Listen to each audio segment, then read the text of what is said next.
mean, I think there's enough people that are realizing that this whole system is like completely fucked.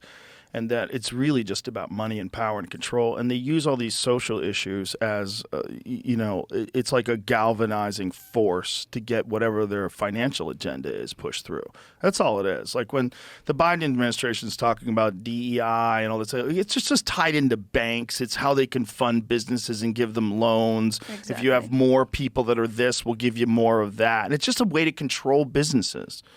And the whole thing is just all about money. It's all a gigantic con game. And the more, like I said, if I was a fucking tinfoil hat guy, if I was thinking this is someone trying to destroy the country, this is how I would do it. I would have people willing to vote for their own demise, not advocating for freedom, if that freedom gives freedom to the people that are opposed to them. We're so stupid and closed-minded, we're willing to burn it all down just to silence people. Freedom. Right, take away everyone's freedom. Because I don't want that person who disagrees with me to have freedom. Crazy. And when you put it that way, it's exactly what's happening. It is exactly what's happening. And it's not the case when I was a kid.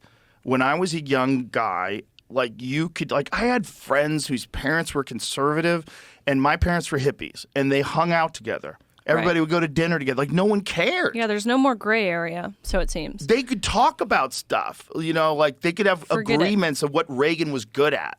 Like, there was, conversations. Well, one thing Reagan really did good. Like, my fucking dad was saying that. Watching these people today, it's like the orcs are fighting against the hobbits. Like, this is crazy.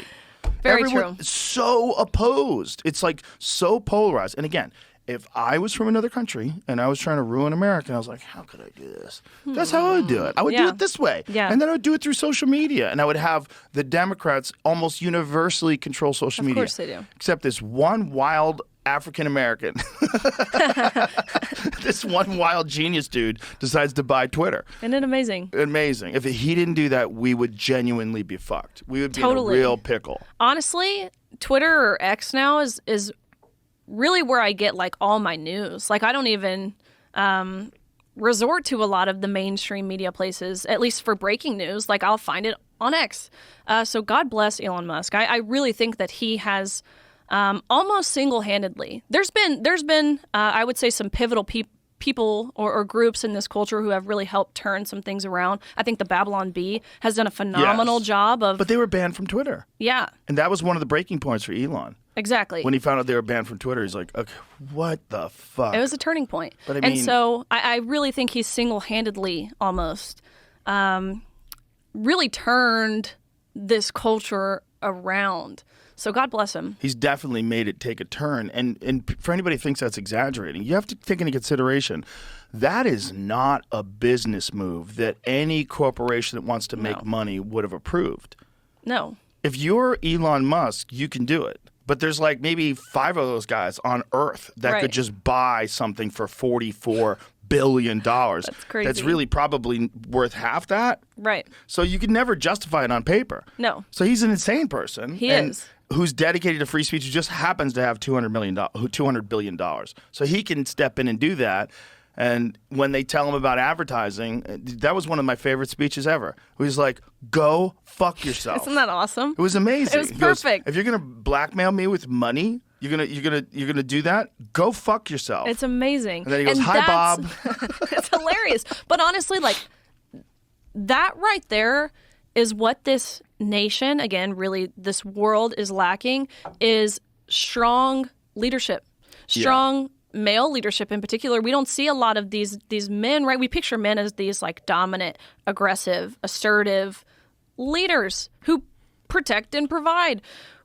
Our nation is failing because we don't have those male leaders. We don't have people who are who have backbones and a moral compass. But Elon Musk has the perfect combination of a backbone and a moral compass, which is sad when you think about it. Also, he's smarter than everybody. So and he's rich. And he sees where all this is going. He's like, you people are out of your fucking minds. What are you doing? Exactly. So he literally has to step in and buy a social media platform.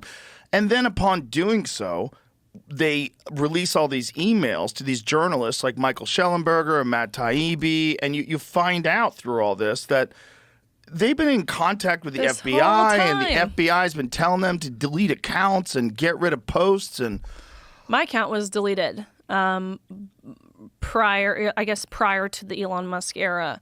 What did you write that was the big offense? There are two sexes. I know, God forbid, right? Isn't that amazing? Jail. Put me in jail. A biological truth. Like, okay, can I get a review? Can we go to a textbook, please? Yeah. How many sexes does it say in the textbook? I think it says 2. Does that say 2?